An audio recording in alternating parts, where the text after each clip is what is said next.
All right, let's take a look at dividing whole numbers.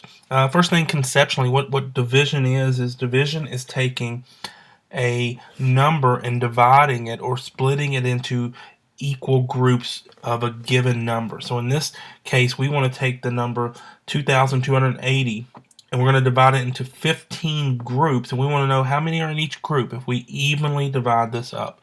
So we've looked at a couple of different strategies along the way, but we're going to focus today on what we call the chunking strategy, where we're able to chunk um, different partial quotients out of this number to see how many groups we would get by taking groups of 15 out. So this is going to look a lot like the standard algorithm, and so I'm going to set it up with 2,280, and again, right now we look very familiar to the standard algorithm. However, the difference is I'm going to take a line and I'm going to draw it all the way down the right side of the problem. And what it kind of creates is a big 7. That's a kind of a slang term for it, is the big 7. When we say chunking method, we're talking about the big 7 here. So before I begin any type of division, what I want to do is kind of get some math facts kind of pulled to the side that I have to work with. And my facts are going to stem off of the number 15. So I want to come over here and kind of write down what I know. I know that 15 times 1 is 15. I'm going to use my powers of 10 to make these kind of easy. 15 times 10 is 150. 15 times 100 is 1500. And the reason these are the starting points, these are kind of a base position of what I can take. So therefore, using this, I want to take things based on place value, meaning that I want to either take 100, 200, 300, 400 groups of 15 out. Or if I'm starting with the tens, I want to take a 10, 20, 30, 40, 50, 60, 70, and so on out. Or if I'm at the ones, 1, 2, 3, 4, 5, 6, 7, 8, 9. I never want to mix those up. I don't want to take a group of 122 out. Or I don't want to take a group of 15 out. So let me kind of show you what I'm talking about here. Is it because my number is 2,280, I want to take a group, a large enough group without going over. Well, on my 3 basic facts to begin with, there's a great starting point.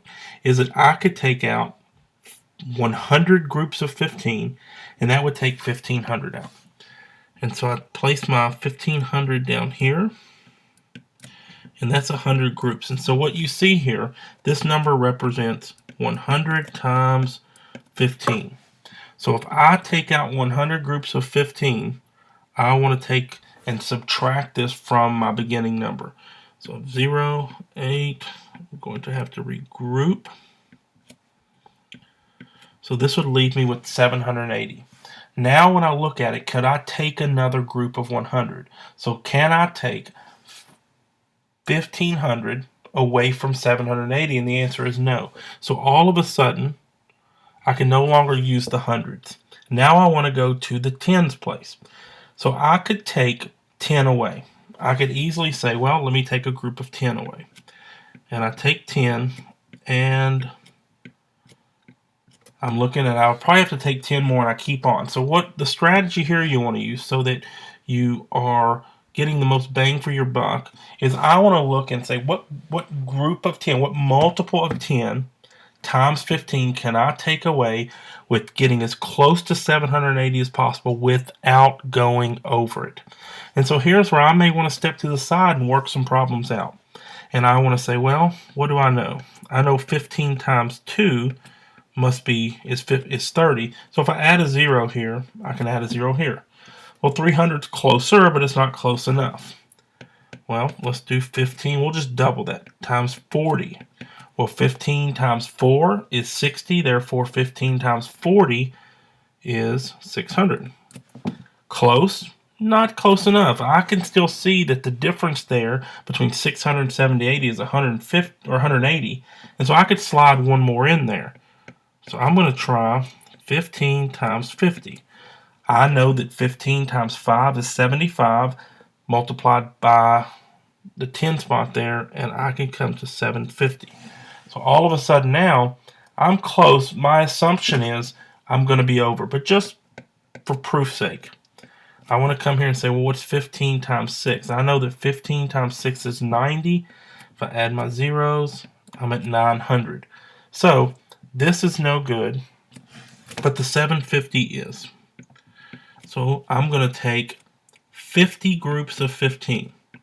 This is, made a mistake there.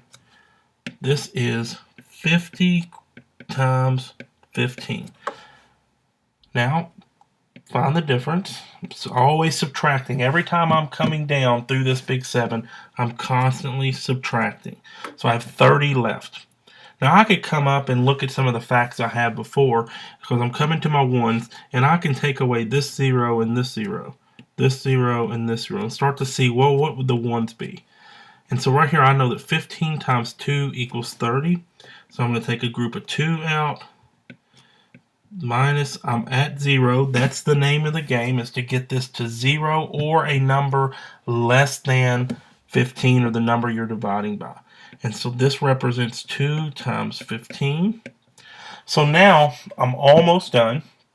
So now what I want to do, these partial quotients down the side, I want to take and add them all up.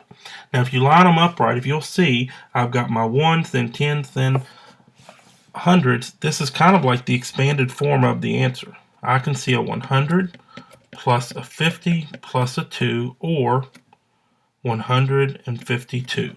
So if I were to divide 2,280 divided by 15, the answer would be 152. This strategy is hugely important when it comes to understanding how the standard algorithm works. If you look at it from just afar, it looks very similar to the standard algorithm. And really the big difference is we start to see the zeros here are being added, whereas in the standard algorithm, they're not there. But we'll take a look at that in our next video. So here is multiplying or dividing whole numbers using a place value strategy called the standard algorithm. Hope it helps. Thanks.